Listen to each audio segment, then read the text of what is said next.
Merci de votre présence à tous. Merci de prendre un peu de temps avec nous pour parler de droit d'auteur. Donc, moi, c'est Sonia Morales. Je suis la gestionnaire au Bureau du droit d'auteur de l'Université Laval.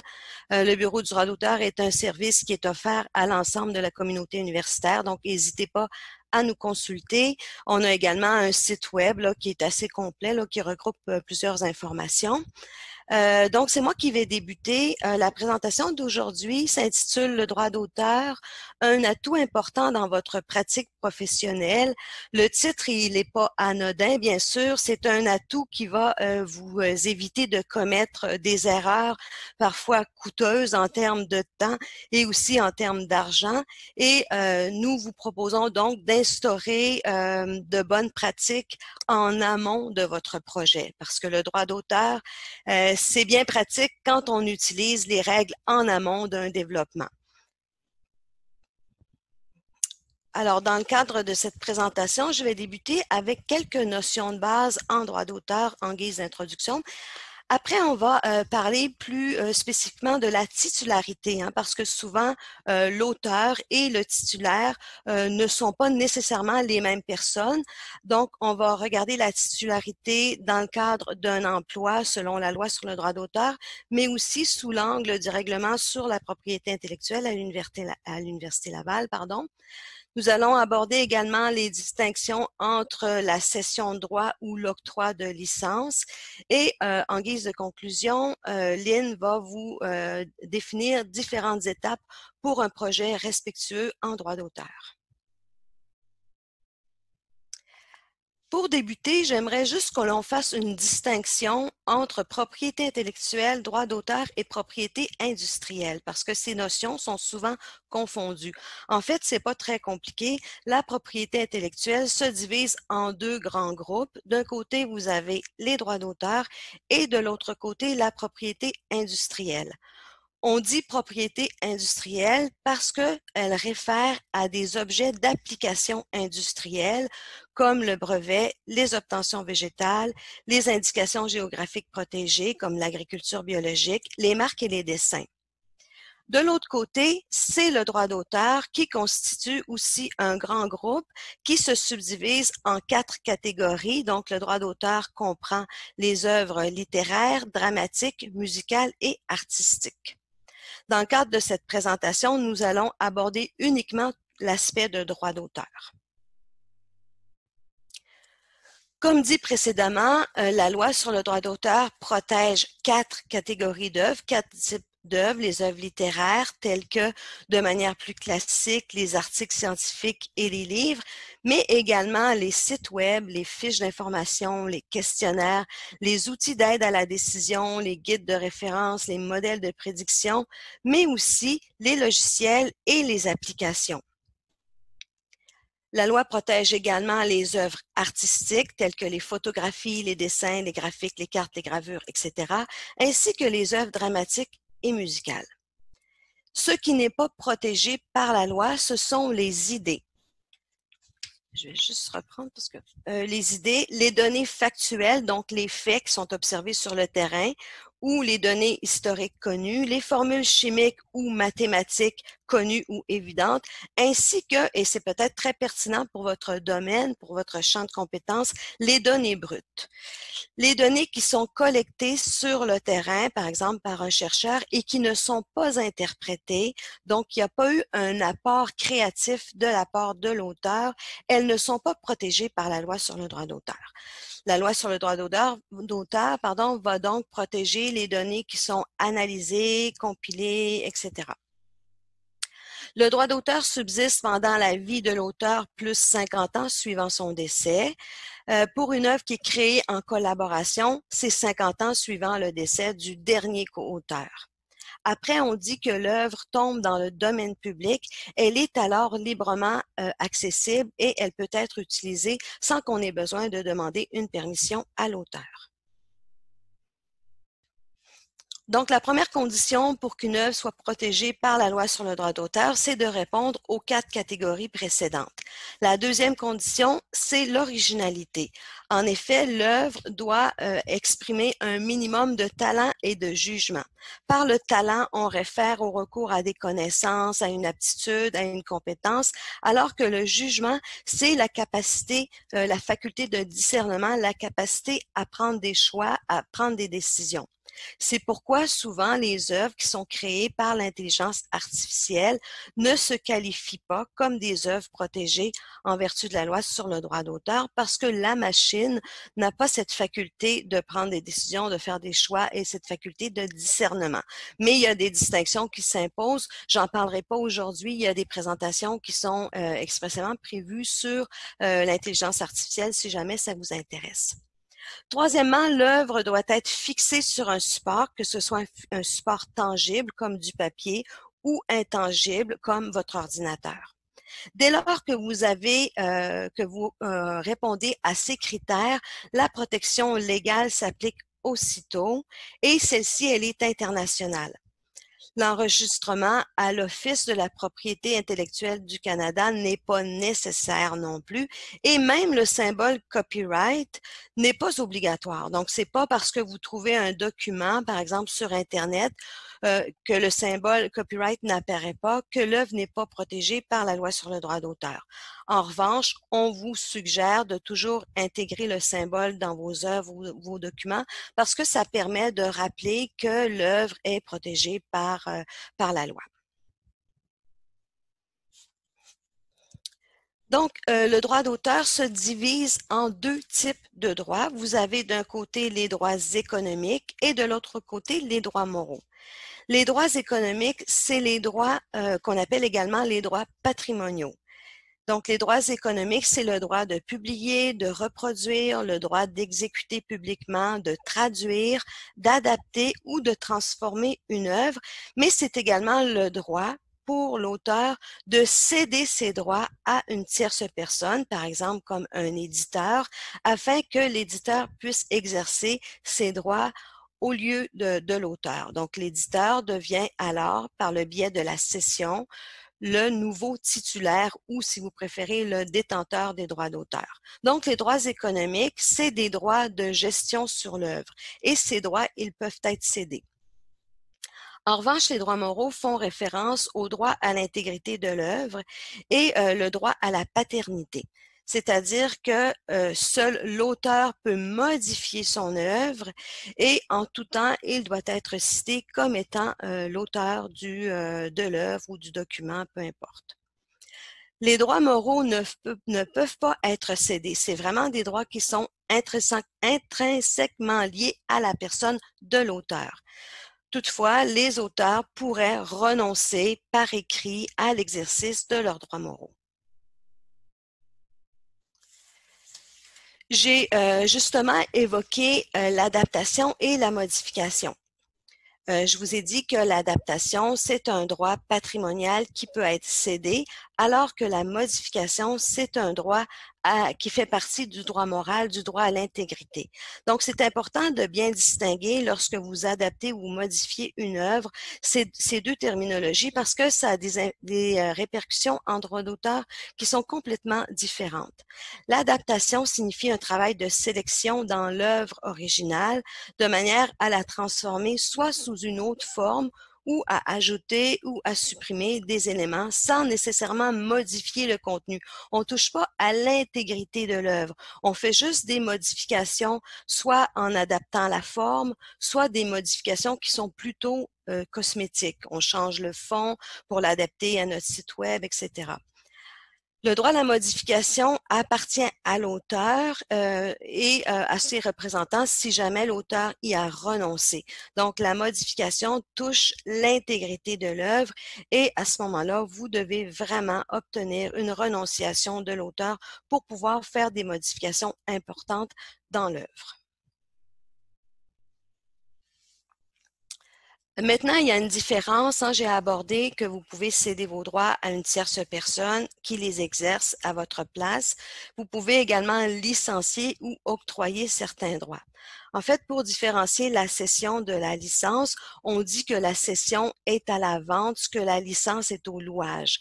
Donc, avec la cession, on transfère complètement les droits patrimoniaux à un titulaire, alors que la licence octroie des droits d'utilisation sans nécessairement transférer les droits patrimoniaux. Donc, l'auteur conserve ses droits patrimoniaux, mais il accorde simplement des droits d'utilisation à sa convenance.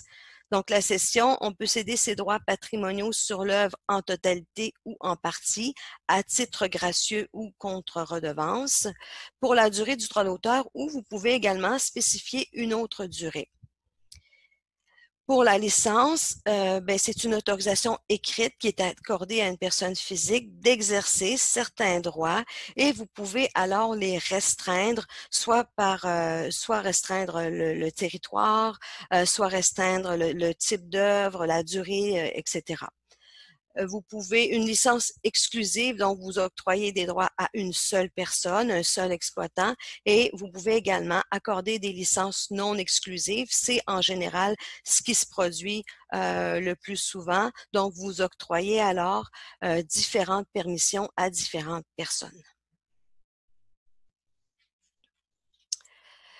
Lorsqu'il y a plusieurs créateurs, il y a aussi des distinctions importantes à apporter ici.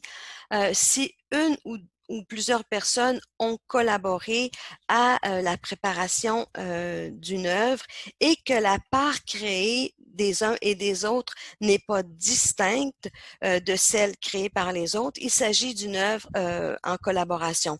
Les auteurs, alors, ont les mêmes droits sur l'œuvre et si, par exemple, vous souhaitez accorder des droits de reproduction à une tierce personne, vous devez obtenir l'autorisation de tous les co-auteurs. En revanche, une œuvre collective, c'est une œuvre qui est composée en parties distinctes par différents auteurs et chaque auteur demeure propriétaire ou détenteur des droits de sa partie, alors et c'est lui-même qui va gérer la propre partie qu'il a créée. Donc, il conserve là, complètement sa propriété intellectuelle sur l'œuvre. Mais comment distinguer si on est face à un co-auteur ou à un contributeur? Donc, la contribution, en fait, toute contribution substantielle à la matérialisation d'une idée. Hein. Rappelez-vous que pour qu'une œuvre soit protégée en droit d'auteur, il faut que l'idée soit exprimée, donc matérialisée. Donc, toute contribution substantielle pourrait faire de vous un co-auteur si vous répondez aux 4 critères suivants. Donc, premièrement, il faut contribuer de manière significative à au moins une des 3 étapes, soit la conception et la mise en place d'un plan de travail, la réalisation des expérimentations ou la collecte des données, l'analyse et l'interprétation des résultats. Deuxièmement, vous devez participer à la rédaction participer à la rédaction ou à la révision critique du contenu intellectuel du document ou de l'œuvre, donner votre approbation à la version finale de l'œuvre et être en mesure de défendre les grandes lignes du document ainsi que le contenu qui correspond à votre contribution. Donc, les personnes qui ne satisfont pas à tous ces critères, mais qui ont quand même contribué à l'élaboration d'une œuvre, devraient être mentionnées dans les remerciements du document ou de l'œuvre. Donc, c'est important de répondre à ces 4 critères pour être considéré comme un co-auteur.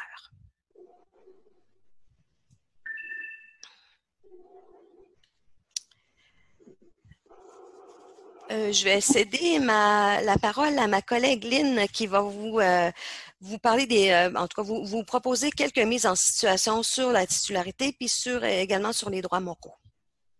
Bonjour, donc je m'excuse, au tout début, mon ordinateur a planté, mais j'ai su vous retrouver et me voici.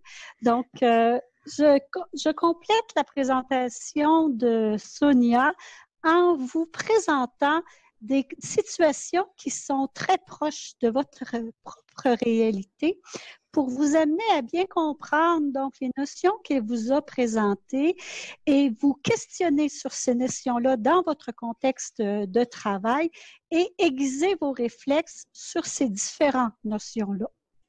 Donc, une première mise en situation portant sur la titularité dans le domaine du droit d'auteur. Donc, vous êtes une professionnelle de recherche à l'emploi de l'Université Laval. À l'occasion de vos activités, vous avez créé une série de dessins de vulgarisation s'adressant aux jeunes. Ces dessins sont réalisés grâce au financement obtenu en vertu de votre statut d'employé à l'université. Par ailleurs, vous reconnaissez que vous avez utilisé des ressources universitaires pour créer ces œuvres-là, ces illustrations-là. Donc, on vous pose la question, qui détient les droits d'auteur sur ces dessins? À partir de ce moment-ci, donc, pour les mises en situation, je vous invite à soit lever la main et pour nous adresser une question ou une réponse en lien avec la mise en situation, ou encore via le chat, proposer une réponse encore ou une question. Donc, on vous laisse la parole 2 petites minutes pour que vous nous soumettiez vos interrogations ou votre réponse à cette mise en situation-là. Donc, qui détient les droits d'auteur sur les dessins réalisés par un professionnel de recherche dans un contexte de subvention et de projet d'un chercheur titulaire?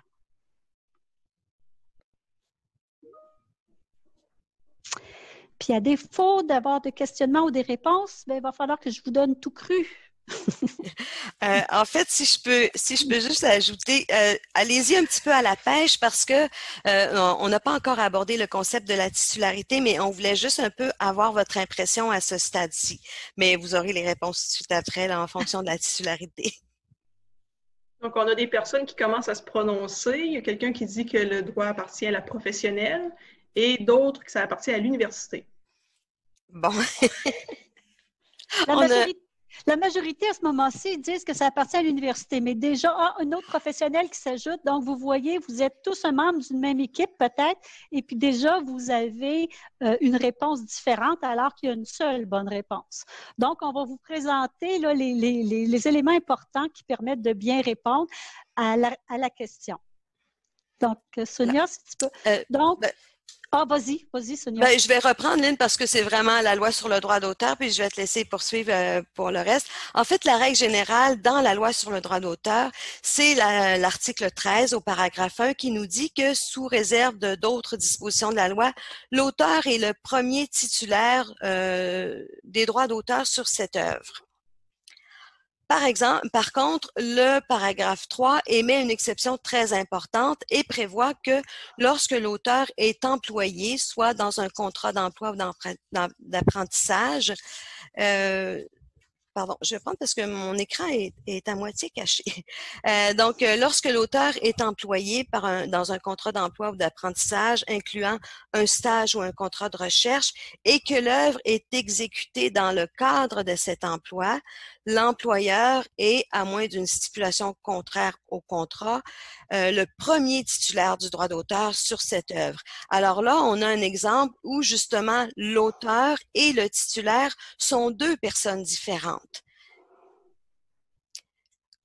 Sous l'angle du règlement sur la propriété intellectuelle à l'Université Laval, bien évidemment, le règlement de l'Université Laval va dans le même sens que la loi sur le droit d'auteur et propose également à l'article 4.01 que, à moins d'une stipulation contraire contenue dans un contrat individuel ou dans un contrat collectif de travail, l'auteur d'une œuvre est le propriétaire du droit d'auteur sur cette œuvre lorsque cette œuvre est créée de sa propre initiative et que l'apport matériel de l'université est limité aux moyens qui, de toute façon, sont accessibles à tous. Donc, il n'y a pas de matériel qui a été créé spécifiquement pour la création de l'œuvre.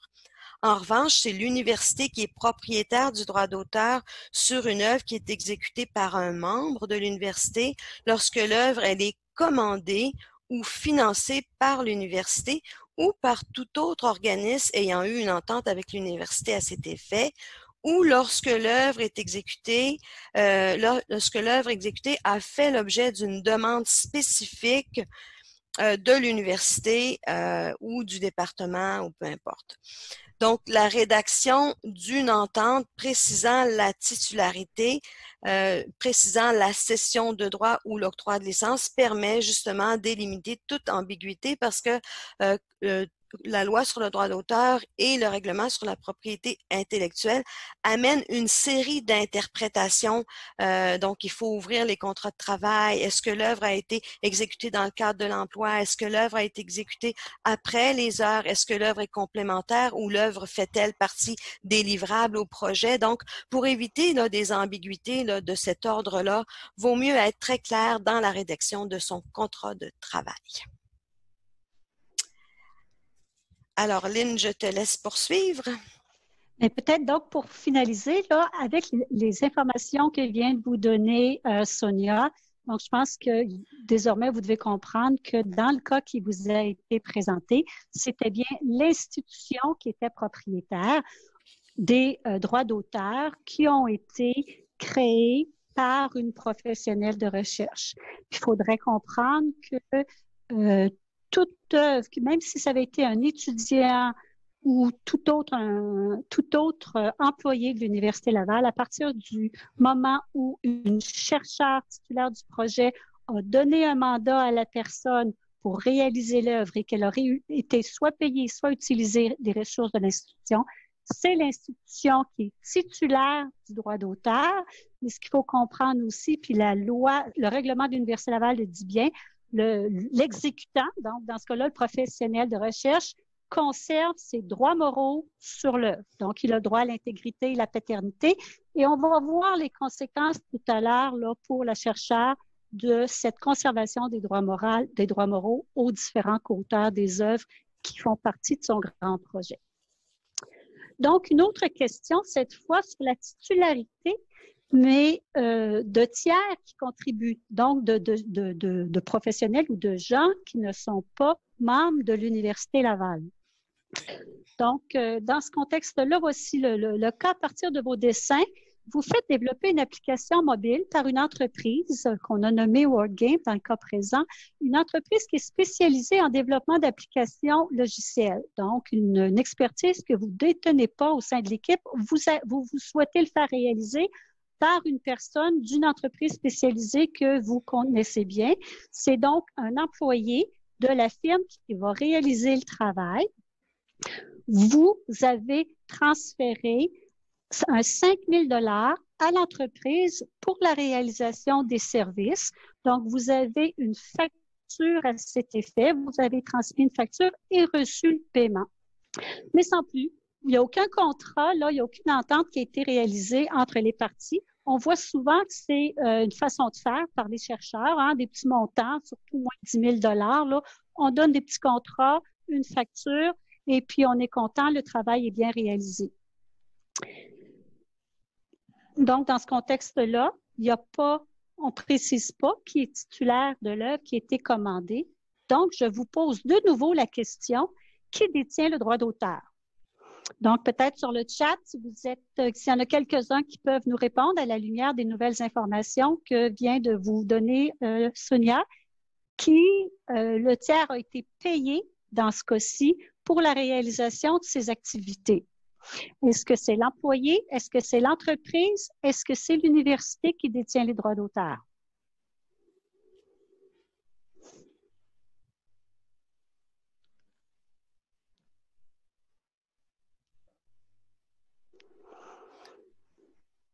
Allez-y par instinct.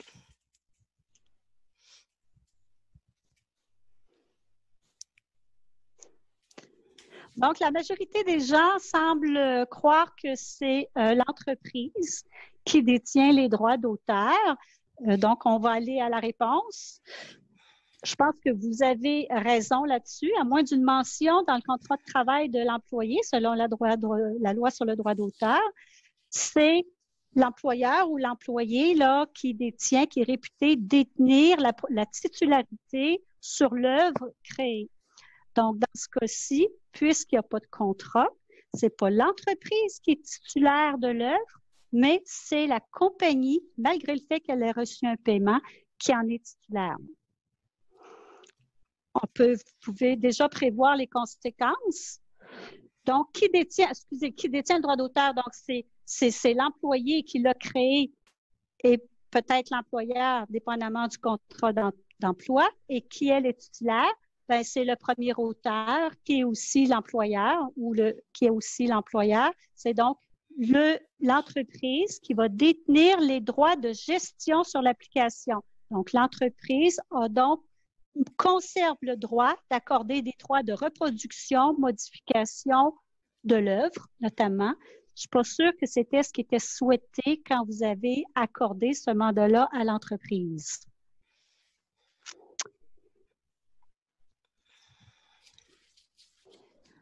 Donc, pour éviter ce type de situation-là et pour vous assurer que vous détenez et les droits d'auteur et la titularité des droits, donc le droit de gérer l'œuvre créée par un tiers à toutes les fins que vous souhaitez, vous devez expressément rédiger un contrat avec cette entreprise-là, dans lequel serait inclus une clause qui dit que tout développement fait par la compagnie sera la propriété exclusive de l'Université Laval et ne pourra pas être commercialisé et réutilisé par l'entreprise. C'est une clause qui est très, très importante pour vous. Vous comprendrez les conséquences à la lumière des informations qu'on vous a données. Et sachez que pour ce type de contrat-là, ben, je suis là au bureau du vice-rectorat à la recherche pour vous accompagner. C'est ma responsabilité de rédiger ce type de contrat-là. Donc, pensez pas que c'est une charge supplémentaire pour vous. Au contraire, ça devrait vous permettre d'éviter bien des problèmes subséquents et de faciliter toute la gestion là, des droits d'auteur en lien avec cette nouvelle œuvre-là. Parce que vous allez vouloir éventuellement faire en sorte qu'elle soit déployée et accorder d'autres droits à d'autres entités et vous serez libre de le faire de par le fait que vous détiendrez tous les droits. Voilà. C'est bon? Est-ce que c'est bien compris ou avez-vous des questions complémentaires? Sonia, tu peux y aller, puis n'hésitez pas à la poser une question, encore une fois, par le chat ou en levant la main. C'est ça, ce que je veux simplement dire, c'est que c'est pas parce que vous avez payé une facture, hein, le paiement d'un service n'emporte pas le transfert du droit de propriété. Donc, vous allez être lié par WordGame, par ses employés. Donc, vous allez toujours devoir retourner chez WordGame pour demander des autorisations pour modifier l'œuvre ou bien pour la céder ou etc. Donc, très important de considérer que le paiement n'emporte pas la cession des droits d'auteur.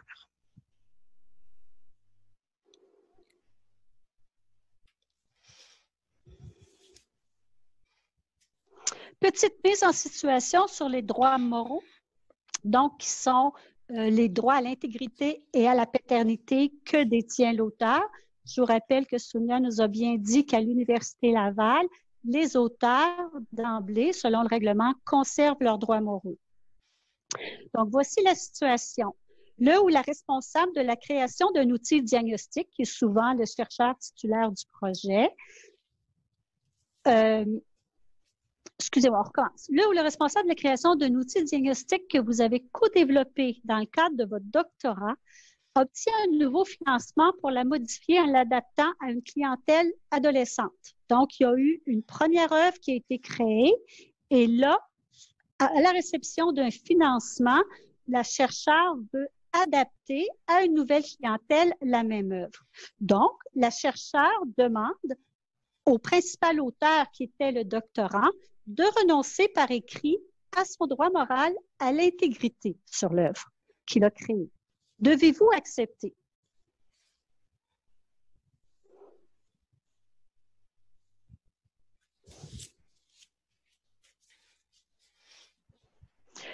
Donc, je ne suis pas surprise, on voit des non, puis on voit des oui. Donc, non, je ne devrais pas renoncer à mon droit moral. Et dans l'autre cas, oui, je devrais renoncer à ce droit-là. Donc, ce sont une situation réelle qui va se présenter. Hein. Je pense qu'un chercheur titulaire voit tout de suite qu'il a déjà cette situation-là dans son portfolio d'œuvres.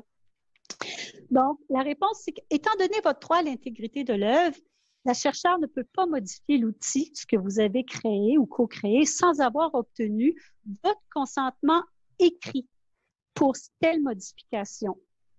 La chercheure ne pourrait pas non plus faire de légères adaptations sans votre permission. Donc, pour que l'œuvre puisse continuer d'évoluer, étant donné qu'on est dans un contexte universitaire, on peut penser que les créations d'outils d'intervention éventuellement se doivent d'évoluer. Eh bien, pour permettre et faciliter ce développement-là, vous devriez renoncer à votre droit moral sur l'intégrité de l'œuvre. Puis, je pense que tu peux continuer. Il faut comprendre que l'Université Laval, quand elle va vous demander une telle renonciation, elle va s'engager en contrepartie à reconnaître votre droit à la paternité, donc de vous mentionner comme co-auteur de l'œuvre et aussi de ne jamais faire des modifications qui pourraient vous porter préjudice. Donc, oui, elle peut le faire. Et donc, l'obligation de la chercheure, en contrepartie de telle renonciation, elle a aussi des obligations, soit celui de respecter votre droit à la paternité, où vous pourriez décider aussi d'y renoncer, ça pourrait être acceptable, mais la chercheure, donc, devra mentionner votre nom comme auteur sur l'œuvre originale. Et dans le cas où elle développera des nouvelles versions, soit des œuvres modifiées ou des œuvres adaptées, elle devra aussi faire mention à titre d'auteur de la première œuvre, desquelles elle aura fait des adaptations et des modifications. Donc, on vous suggère ici là, quelques petits modèles pour en faire mention. Et elle pourra aussi remercier ou mentionner votre contribution, comme on voit couramment dans les publications scientifiques, à l'œuvre ayant servi à l'adaptation et à la modification. Donc, il y a des cas où ce n'est pas nécessaire et dans ces cas-là, normalement, la chercheure ne vous le demandera pas. Par contre, comme je vous l'expliquais, c'est de plus en plus nécessaire. Puis il y a certains chercheurs là, au CRUGEF qui ont ce problème-là actuellement. Ils ont commencé à développer une œuvre il y a 7-8 ans. Aujourd'hui, il faut qu'ils fassent des adaptations ou des modifications majeures pour la rendre intéressante. Elle n'a jamais obtenu une renonciation des premiers auteurs, fait qu'elle est comme coincée. Que faire? Elle veut bien respecter le droit moral des premiers auteurs, mais elle n'est plus capable de les contacter et c'est dans la réalité des événements qui arrivent. Donc, on vous suggère de mettre en place une bonne pratique à mettre en place dans votre pratique, les chercheurs titulaires d'un projet, c'est de toujours, au cours du développement de l'œuvre, vous maintenir un petit tableau qui vient d'identifier les contributions des différents auteurs et contributeurs au cours du développement de l'œuvre. Et effectivement, en guise de conclusion, là, on veut vous présenter justement quelques bonnes pratiques qui doivent être mises en place pour être respectueuses des droits d'auteur tout au cours de la création d'une œuvre. Vous comprenez qu'aujourd'hui, là, on parle de droits d'auteur en création d'œuvres qui ne sont pas des livres, qui évoluent pas dans le temps. Un livre, c'est une publication, puis c'est parti, ça reste intégral. On parle vraiment là d'œuvres qui sont développées sur une longue période de temps dans un contexte de recherche universitaire. Donc, ce qu'il faut prévoir en amont, établir un contrat ou des contrats avec les tiers participants à un projet de recherche et bien préciser les droits et obligations de chacun. Donc, ça peut être des engagements de confidentialité quand on développe du code source dans le logiciel. Ça peut être des contrats de service avec des tiers externes. Puis ça peut être des contrats, des engagements avec des professionnels de recherche ou des postdocs qui, on sait, qui vont partir très, très prochainement et qui ne seront plus là pour poursuivre l'évolution de l'œuvre. En cours du développement, il faut s'assurer de bien respecter les étapes suivantes. Définir qui sont les co-auteurs versus les contributeurs, c'est ce que je vous ai mentionné un peu plus tôt. Donc, maintenir à jour un petit tableau qui maintient cette information-là. Gérer la chaîne des titres, donc prévoir les sessions d'auteurs, des sessions de droits patrimoniaux ou moraux pour les co-auteurs, les contributeurs, les tiers développeurs.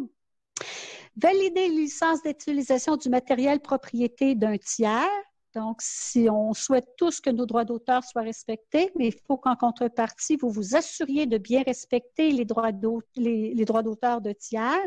Si vous importez des images, s'assurer que vous avez bien obtenu le droit de reproduction. Puis d'ailleurs, une façon de bien intégrer les droits d'auteur qui sont ponctuels dans vos œuvres, supposons que vous avez on revient au premier cas qu'on avait, un professionnel qui va créer une image. Vous savez qu'il a des talents d'illustrateur. Vous lui demandez de créer une image et c'est seulement son image qui va être intégrée dans l'œuvre finale. Bien, vous pourriez mettre le petit copyright avec l'auteur de l'image directement sur l'image et donc, il ne serait pas qualifié comme co-auteur de l'œuvre au final, mais on verrait en consultation, lors de la consultation de l'œuvre, le copyright, son nom d'auteur pour cet élément spécifique-là de l'œuvre. C'est une façon de reconnaître aussi la contribution des différentes parties au développement de l'œuvre. Faire signer des engagements de respect de droits de confidentialité aux contributeurs qui interviennent ponctuellement au projet, c'est particulièrement essentiel dans le cas de développement de code source. Souvent, les auteurs du code source pensent qu'ils sont propriétaires du code source, un postdoc notamment qui pourrait développer une grande partie du code source, s'en va travailler dans un autre laboratoire, il part avec le code source puis continue de développer avec un autre chercheur dans un autre laboratoire. Bien, si vous avez préalablement ou juste avant son départ fait signer un engagement de confidentialité lui rappelant que le code source qui a été développé appartient à l'institution, qu'il ne détient que des droits moraux. On pourrait décider de lui accorder des droits de réutilisation, de modification, mais on veut être mis au courant. C'est une bonne façon pour le chercheur de vous assurer d'être intégré dans des développements futurs faits par des tiers de vos œuvres. Prévoir les droits d'utilisation et d'exploitation que vous désirez accorder à des tiers. Donc, encore une fois, si vous prévoyez un projet de création d'une œuvre, essayez d'envisager assez tôt au cours du développement comment vous pensez qu'elle va être déployée, qui vont être les contributeurs pour la déployer et n'hésitez pas à me contacter pour ces échanges-là pour que très tôt, on initie déjà tous les contrats avec ces différents utilisateurs-là en bon uniforme pour s'assurer que toute la chaîne de titres et tout l'octroi de droits se fait en respect des droits d'auteur. Puis, évidemment, impliquer tous les membres des équipes dans les phases de maturation, valorisation de l'œuvre. Ça peut impliquer donc les experts contractuels comme nous, vice-rectorat, mais des experts du Bureau du droit d'auteur aussi qui vont faciliter toute votre bonne compréhension et gestion du droit d'auteur. Donc, gardez en mémoire cette petite diapositive-là. Là, je pense que vous avez tous les éléments là pour avoir les bons réflexes à tout moment au cours du développement puis du déploiement de vos œuvres.